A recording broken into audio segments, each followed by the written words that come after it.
Ladies and gentlemen, welcome to the Battles in Live Q&A. We are coming off a 14-9 win against Cal, and tonight we've got our 4 players of the game with us. We're going to start with our offensive player of the game, Lawrance Toafili. We're also going to be joined tonight by Blake Nichelson, Edwin Joseph, and Quindarrius Jones. So if y'all have questions, please drop them in the chat. We'll get them up on the screen. Super chats obviously always jump to the top, but we're going to dive right in with Lawrance Toafili, offensive player of the game. 17 carries, 80 yards, 1 touchdown. Man, what did it feel like to kind of have that first game of the year where you got really into that workhorse role? I mean, 17 carries, that's a little, kind of picking up. I know Coach Norvell said that Roydell's dealing with some stuff, so you were kind of putting that, I guess, double duty role.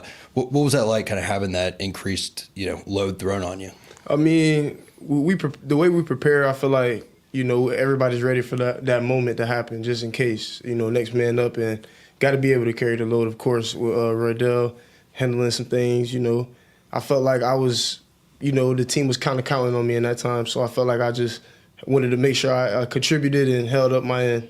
Yeah, man. I was looking through kind of the chart of your runs, and I know one thing we talked about in the spring was how you were getting so much more comfortable running through every gap, even running to the inside, not being just the speedster. And you've hit every gap almost an equal number of times this year. So I just kind of want to revisit that point of just you talk a little bit about the development you've gone through to now be able to be a fully versatile running back, and again, not just the speed guy or the gadget guy that some people would say. Yeah, I mean, I've been definitely working on things to help that with my weight, pass blocking, and things like that. And I feel like just the guys in the room as well, they help coach me up, and Coach Yak, of course, everybody just helping contribute to everybody's success, basically. So they always coach me up during practice and things like that. And I feel like it all played a role and had me prepared for when the moment was, when I was called, basically. Yeah, no, and look, man, you had an amazing performance. What was that feeling like? First touchdown in a night game in Doak in a while.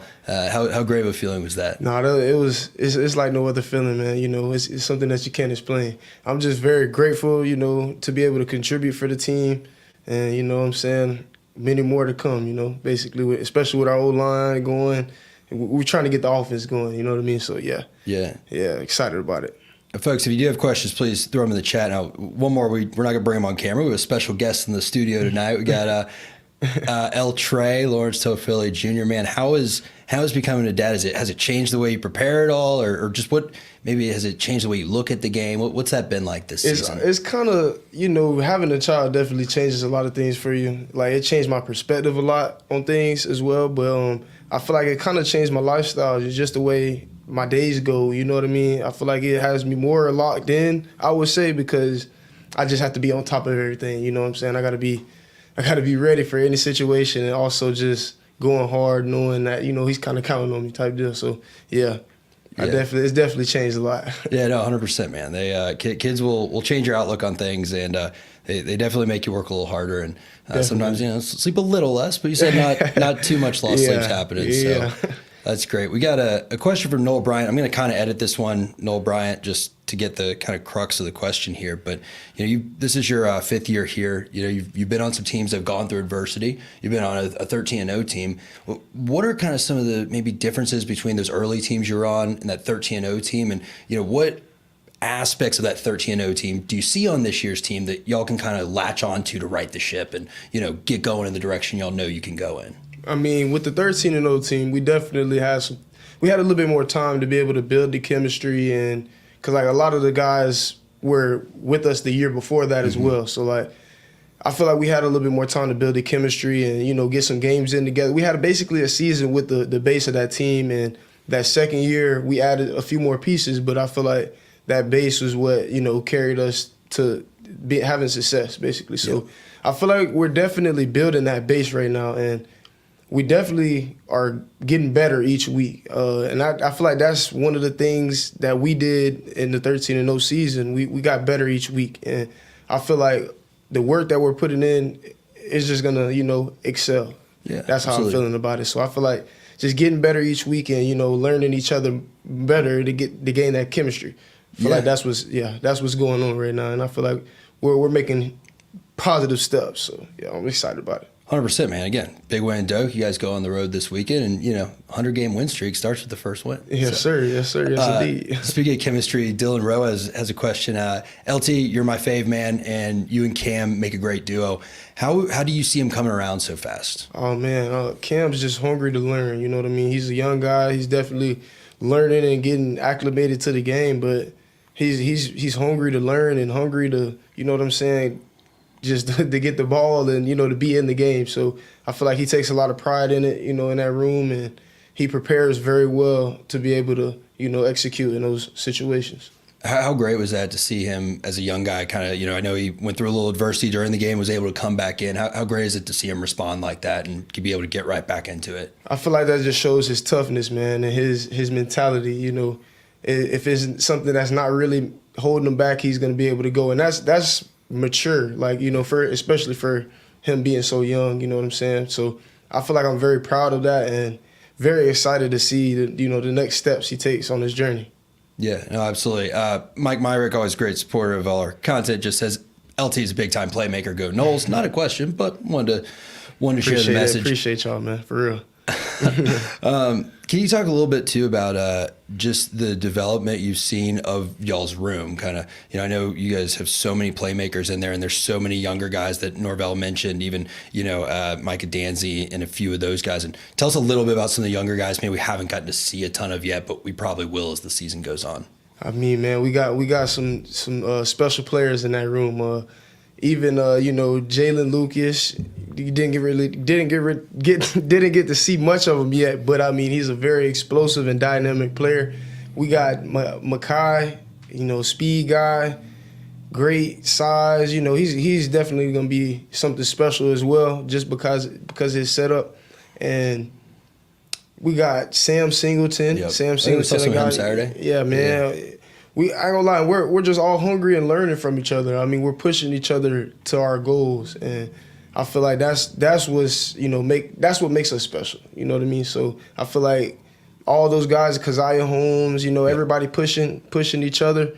I feel like we're just gonna be the best versions of ourselves, and we're learning from each other as well. So it's like, yeah, we got something good going in the room. Absolutely, man. And the last one before we let you get out here and bring Blake in, do you have a favorite former FSU running back? I'm not gonna lie, I used to look up to Cam Akers. I used to, when I was being recruited as well, I got to come see him play, and I just remember watching him. I'm like, man, that guy's like, yeah, he's nasty with it. Yeah. For sure. I mean, that'll be probably him and Dalvin Cook, of course. Dalvin Cook definitely was one of those guys. You know what I'm saying? Couldn't stop him. Yeah, they were both very dynamic players, and I did watch a lot of their game and try to, take some of their moves and stuff like that when I was younger. So yeah, those are some guys I could name for sure. I like that you said Cam too, because we got to see your Wildcat performance last year. Cam kind of famously had a little bit of the wild Cam, ran the Wildcat in college, or high school. I'm sorry, but yeah, man. Well, folks, again, we got Blake Nichelson coming up. Feel free to drop those in the chat. LT, man, thanks for stopping by tonight. We appreciate having you on the show. Appreciate y'all having me, man. Appreciate everybody. Cool. Thanks, yes, sir. No problem. Blake Nichelson, our defensive player of the game. If y'all have questions for Blake or Ed or Quindarrius, please go ahead and throw them in the chat. What's up? All right? Yeah, I'm doing good. How about you? Good, man. Good. All right. Folks, again, I'm joined by, I should have worn longer socks, man. Anyway, joined by Blake Nichelson, sophomore linebacker, our defensive player of the game. Man, you had a huge game. 8 tackles, half a tackle for loss. I think you played, 55-ish snaps, something like that. You've really just kind of gotten more and more involved every game this season, and this was just such a cool, again, kind of, I guess, I don't want to say breakout performance, because I know you haven't hit your ceiling yet, but it was a kind of first, oh man, really popping up on the stat sheet, flying around. And I want to kind of start there and have you talk about, what it's been like seeing your role grow so much this year, even throughout this season. Oh yeah, no, it's like just going out there and having to take on a bigger role is like comes with a lot of responsibilities, whether it's watching more film, going harder in practice. I mean, every practice I'm giving it my all so I can keep getting better and better for this team. I feel like that's the main thing with everything is just like we need to work as a team. Everybody needs to work with each other so we all can get better. So I feel like just coming up in my role, I feel like that's my role, is just to keep getting better and better, not just for me, but just for this team in general. What do you feel? So again, we talked during the spring. You played mostly running back in high school. Yeah. You've been here a year, and you clearly are getting up to pace. What do you think has been the thing you've improved the most so far this season in the linebacker position? I feel like it's mostly just like being able to actually kind of like read the offense more, like know what plays they run out of this set or that set. I feel like that's a really big thing because last year, really my first year linebacker last year, so I feel like I was basically, I still am really a rookie with the whole linebacker thing, to be honest, but I just feel like I'm able to like know just the different sets they use and they run. So I feel like just with Coach Shannon or just like help from Lundy or Juice, I feel like just us as a linebacker core, we kind of help each other out in that sense. But, I think just overall my game is just in every aspect has just gotten better. Yeah, no, absolutely, man. We've seen it. Again, you've always had the athletic traits, but just, again, I think the half tackle for loss you were credited with, I remember seeing that play early in the game where, you're just blowing up a gap, getting in the backfield, and just it feels like you, and really the linebacker core as a whole, but you're playing a lot more, what's the word? You're seeing it, you're going after it, right? More instinct. A lot more instinct, yeah. Is that something you felt more and more? Oh, yeah, for sure. Like last year, I know with everything, just like being thrown this playbook, while in high school, I really just played free, to be honest. Now I gotta use these rules. Like there's rules I gotta play with. So I feel like my freshman year is kind of just like me overthinking stuff, and like I was just like I said, just overthinking stuff in general. Well, now it's like become more of an instinct. Like I don't have to think as much. I just get it done because like I'm just used to doing it. I think it's just gonna keep improving with more experience too. Yeah, absolutely, and we've seen it on the field. And Dylan Rose got a question again, folks. Throw him in the chat, and we'll get to him. Blake, do you feel like last game was one of the better ones this season so far? Oh yeah, for sure. I feel like really like on defense, we showed a lot of flashes. Like you seen Pat, Josh, Quinn, Ed. Yeah. And I just feel like this past game we really like leveled up our defense, and we just need to keep going and going and going. Because I know last week in practice the intensity was 100%, 110% every day. So I feel like if we just keep with that intensity, we're just gonna keep getting better and better and better. So yeah.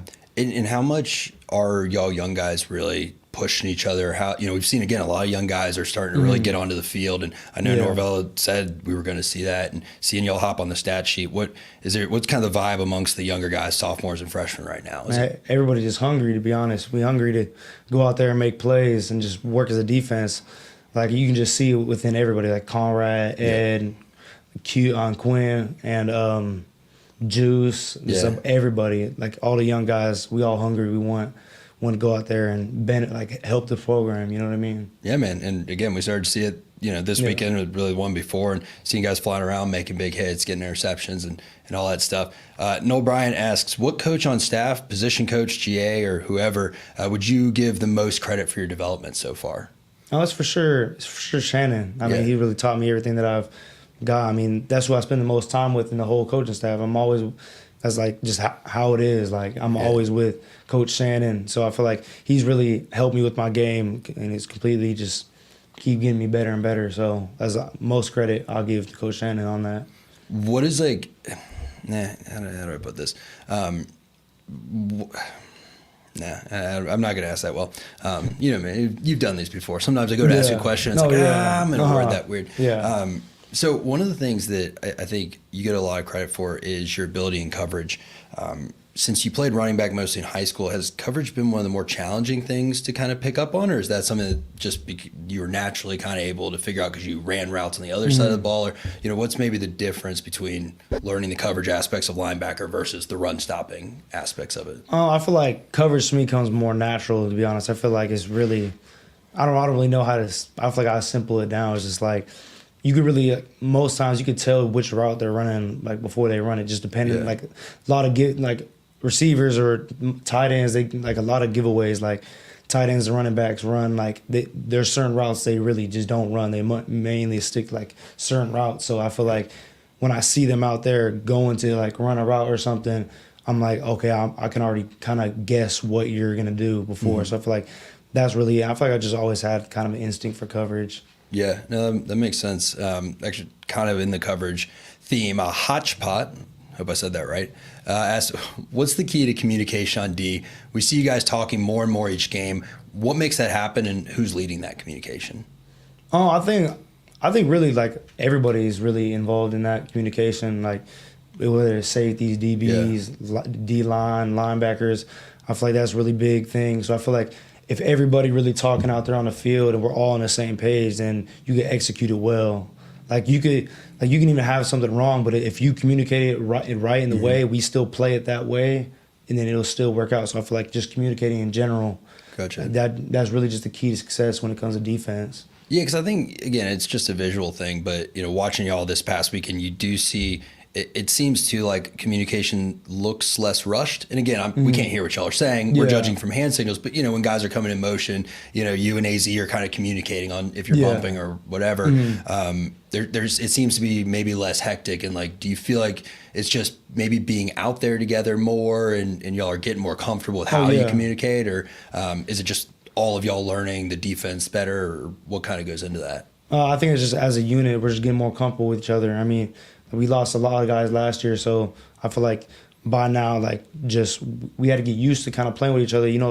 People play like different ways. You just got to be able to know how to play with this player compared to that one. So you just kind of got to have that with experience of playing with the team and stuff like that. So I feel like just with the more experience that I've had with them, I've been able to have better communication on defense. Yeah, no, it makes sense, man. I guess the last thing I wanted to ask about is, going forward through the rest of the season, what are kind of the main areas that you feel like you need to keep working on, or kind of your biggest areas of opportunity to really become elite at as the season goes on? I think for me, it's really a little bit of everything. Like, I always try to improve my game on just anything it is, whether it's like staying low out there or just running to the ball. Like, sometimes I feel like that's a really big thing that we've been emphasizing, is really chasing the ball. Because I mean, like a play could happen all the way across the field, and you could still be able to go out there. And if you put the effort in, you can still stop them from getting a touchdown. So I feel like just your effort and everything, just giving your all out there every play, and just like little basic techniques and stuff like that, just applying it to my game. But like I said, I mean, I'm trying to improve really everything in my game. Yeah, no, absolutely. And again, I think that as that all comes together, every part feeds off of itself or each other itself.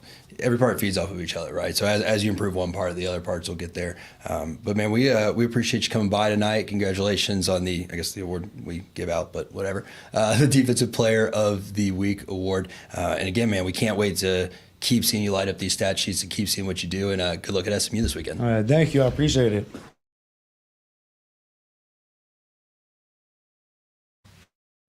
All right, folks, that was sophomore linebacker Blake Nichelson. Up next, we got defensive back Quindarrius Jones joining us. So please throw your questions in the chat, and we'll get them up on the screen. Q, what up, man? Yeah, right here. All right. Good to have you here, man. Right, welcome to the Battles End Studios. What's good? Yeah. Man, we're gonna have to get some Quindarrius pictures up on these walls. You keep playing like that, Yeah, I'm sure there'll be plenty of moments. Yeah, it'd be good at somewhere on that. Yeah, man. No, this was a big weekend, man. It's one of the reasons that you and Ed are defensive players of the game was what y'all did in pass coverage. So again, folks, throw questions up and I'll ask them off the screen. But I want to start there, man. You had your what I call your Renardo Green moment. I think back to Renardo against LSU last year. At that end zone, they went at him 3 times. He stopped him 3 times. I think one of the moments everyone looks back on this weekend was when we had Cal backed up in that end zone.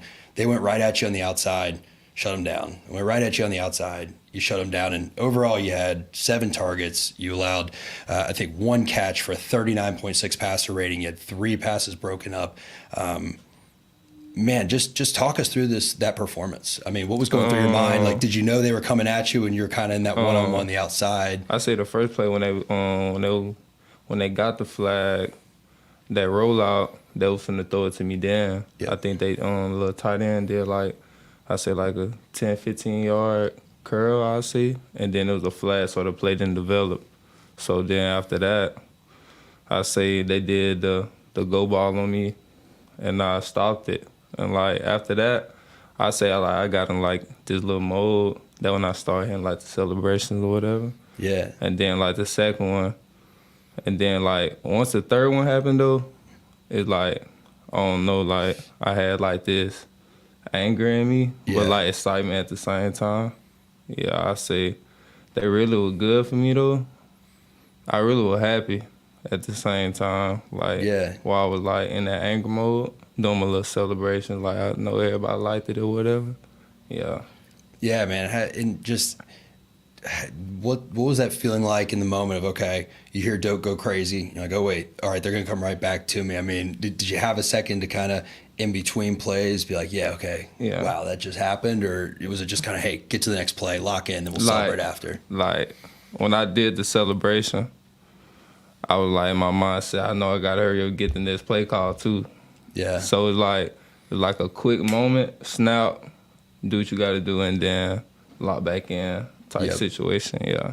Well, I know going into the season, one of the big question marks was, what's the reload going to look like at DB? People knew we had AZ and they knew we had Shy, but we also lost Duda, or Renardo Green. We also lost another guy from Mississippi who did great in the DB spot, Quindarrius Jones. And, you were one of the names where it was like, hey, Quindarrius is probably going to be one of those young guys that's going to kind of develop. And just talk about your development from the spring to kind of get to this level you're playing at now in the fall.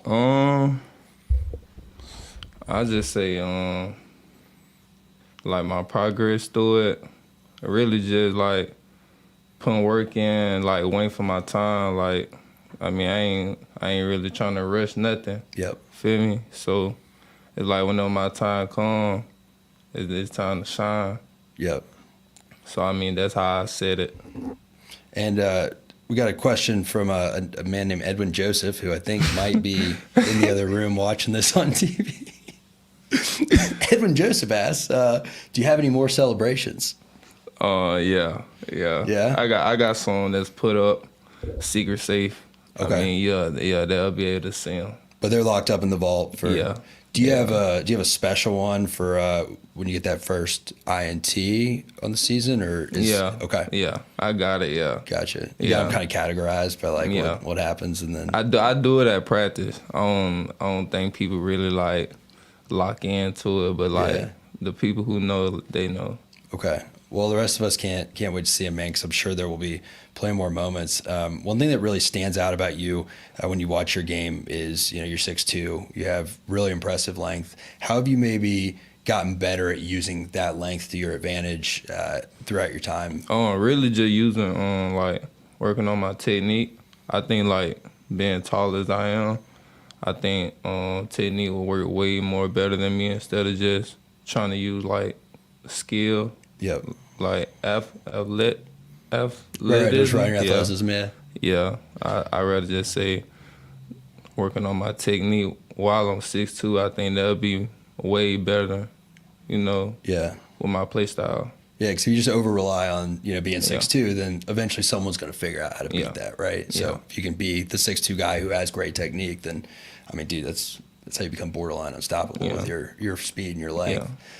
Julian Chandler asks, which wide receiver on the team helps sharpen your skills the most? And is there a wide receiver on the schedule you're looking forward to playing against? That first question, I say on Hakeem Williams, because he's like big, fast, and he got quickness off the line.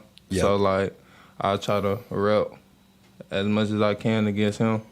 And I say like through the season, I don't really like looking to a receiver who I'm really just trying to keep my eye on.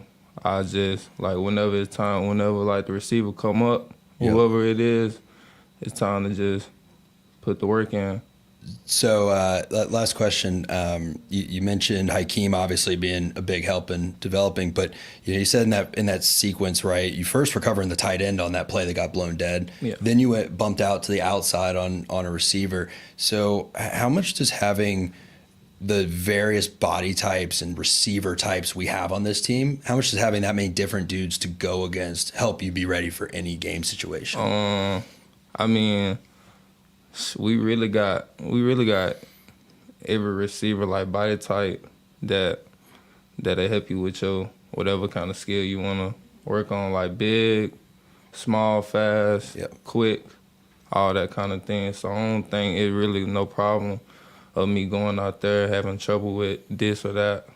Yeah, no, absolutely. And like, if you ever want to work on like, average speed and 6'1", Kev always says he'll run some routes with you. So feel free to, hit him up if you need some extra practice on. That's a bet. Slow 6'1" guys. But hey, man, seriously, thank you for coming by tonight. Excellent performance this weekend. And yeah, dude, can't wait to see what you do this next weekend at SMU. Thanks a lot. Yeah, for sure. Thank you. All right, Z Chan, thank you very much for the 1999 super chat. We really appreciate it. We got Ed Joseph, our other player of the game, coming in right now. What's up, Ed? Good. Good to see you, man. Good. And I see you. Oh, this brand new? Nah, I don't really go out, so. Okay. Oh, there's the Ultimate Fours. Yeah. See, all right, so I've worked really hard on like my sneaker game over the summer when we were doing the show, and then everybody started wearing slides in here, and I'm glad somebody else is like, all right, I'm not wasting my time. Yeah, I was working going on to the sneaker game. but last minute I just was like, let me put on some shoes. I appreciate the effort. No problem. It means a lot, man. And speaking of effort, this past weekend finally happened. First career interception in Doak Campbell. Dude, let's just start there. What'd that feel like? Realizing, the ball's in your chest. Oh, ref signaling catch, plays over. What was that like? It felt great to hear all the fans cheer. I hear them when I run down on punt, but just being able to go on defense, actually hear them cheering you on after a play, just felt great. So more of them to come. So I'm ready for this week coming up. Yeah, and again, not to use the same segue twice, but again, talking about effort, that's something I feel like we see really consistently from you on the field this year, right? Like you're always down there on special teams. We're going to flush that targeting call. That was nonsense. That was whatever. Even the penalty this past week, Norvell even said his post-game presser, man, like that was just an effort. You were going to strip a ball out, threw a weird flag, but like you're constantly giving effort. Can you just talk about where's that drive and that constant motor come from? Is that just part of the culture of the DB room? Is that something maybe you've always had, or a little bit of both? You've always had it, and it's just kind of really come out here. I'll say a little bit of both. Just a little edge I had since high school or Little League or any of the football or sports I played in general. But as on the other hand, like Coach Fuller, Coach Sertan, they emphasize that a lot. The little effort plays. We just run on the field for the periods. Every period we have running on the field, running to the hash before we get set for the play. So it's just the little things I could change the game in a little amount. So just taking shots at the ball, running, giving your all effort throughout the whole play. So Coach Fuller stays on me a lot for that. Sometimes when I first got here, my effort, like running to the ball, just was slacked a little bit. But as I kept maturing and growing and learning from all the older guys like KP and Shaw and all that, it just came with it. Yep. And I guess it's just seeing, day after day how those little effort moments in practice translate to the game, right? Versus like, why are we really doing this? Is it really going to matter kind of thing? Yeah, because everything does. Like what you put in that practice comes out that Fridays or the Saturdays when we play the game. Yep. And Jay up, I'm going to get folks throw questions in. We kind of already asked this, but Ed Joseph, how do you feel about getting your first interception of your career? I'm going to steal that because we asked you how you feel, but can you walk us through the interception? I mean, walk us through how it went down and just, To first start off, the receiver splits were wide. One of them had to come inside, so as he just started stemming inside, running his route, I just undercutted it. But as soon as I chose that to undercut it, he just sat down right in the middle of the field like a little curl. So quarterback, as soon as I broke down with him, the ball was right in my eyes. So I dropped one last year, my first interception against Southern Miss. So I just made sure I secured this catch this time. Was that the one? Was that the one in the end zone? Yeah, I turned around. Yeah, so I just made sure the first thing I did was to secure that ball. Yeah, that was speaking of, we had Blake here earlier, because wasn't that the same game where he had the one on the sideline and he was like barely out of bounds? Yeah. So that was a game of many almost interceptions, and now you're making them, man. I captured it. Yeah. Anthony Rodriguez asks, Ed, where'd you grow up? I grew up in Broward County, Florida, like South Florida. Tamarack, that's a specific city. That's where I grew up most of my life.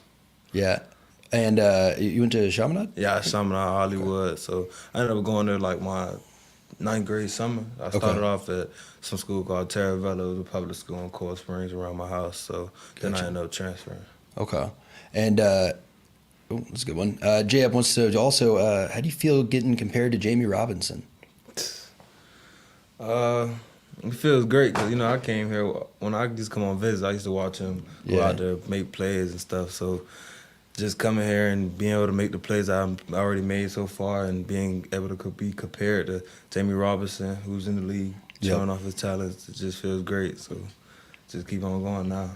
Now, you're obviously an ultra-competitive guy. I mean, we see it on the field. We've also seen it in practice. And, we talked about that effort. How do you kind of balance that, like, ultra-competitiveness, play into the whistle with, things like, when you get flagged? Like, how do you not let that – because, again, even Norvell was like, hey, that penalty's fine. That's an effort thing. How do you not let that kind of get in your head for next time? I'll say my teammates played a big part in that.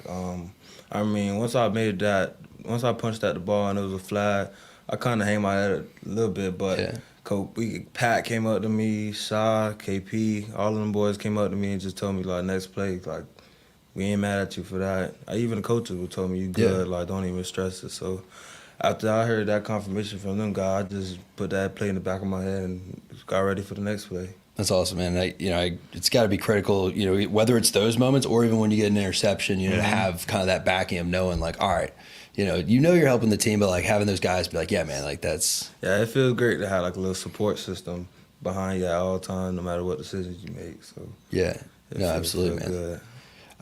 Jabril Rawls, I feel like I know that name from somewhere. I don't know. It sounds familiar. I'll think about it. What game are you most looking forward to? Miami game. That's back at the crib in front of everybody I grew up with or just the fans from down south. A lot of people get to go to that game. And it's just a rivalry game against Miami. And that's a game I look forward to even before I got here. So, Miami game. Yeah.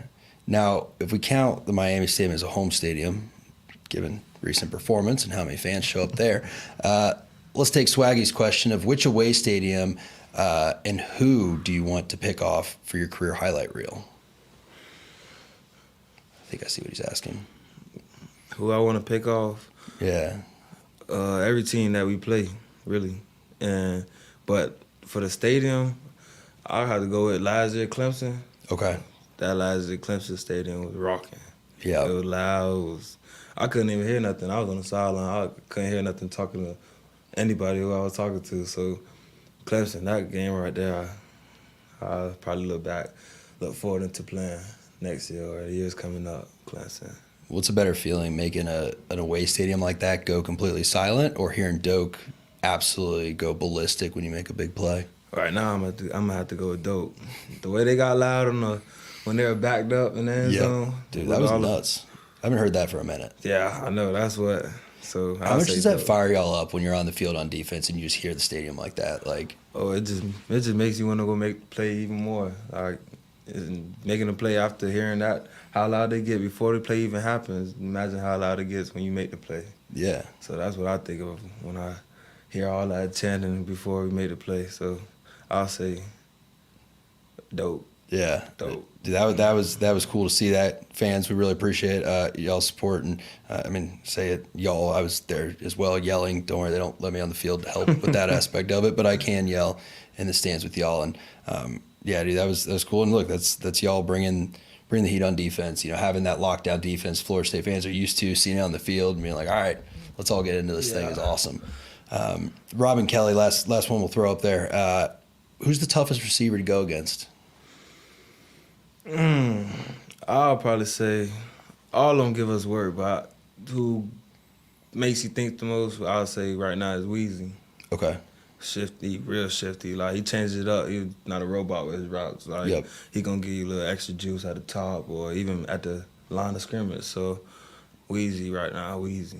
Yeah, he seems like he's able to kind of do those little like release jabs real fluidly. He real quick and his movement just sudden. Like, you got to real deal be on your P's and Q's with him. So I'll say Weezy. Yeah, and Weezy be going at it. And if you let him score, like, you might get hit with Weezy, and he's the only one with a dance named after him. So Yeah, he gonna definitely after they score. Don't let him or Elijah score. They gonna start getting perky. So them two right there. So Elijah too. I'll say Elijah because he got a big frame. So yeah, Elijah Moore, right? Yeah, Elijah Moore. If you don't really get on him, chest to chest or none of that, it's gonna be a catch. His catch rate is crazy. So I'll say Elijah or Wayne.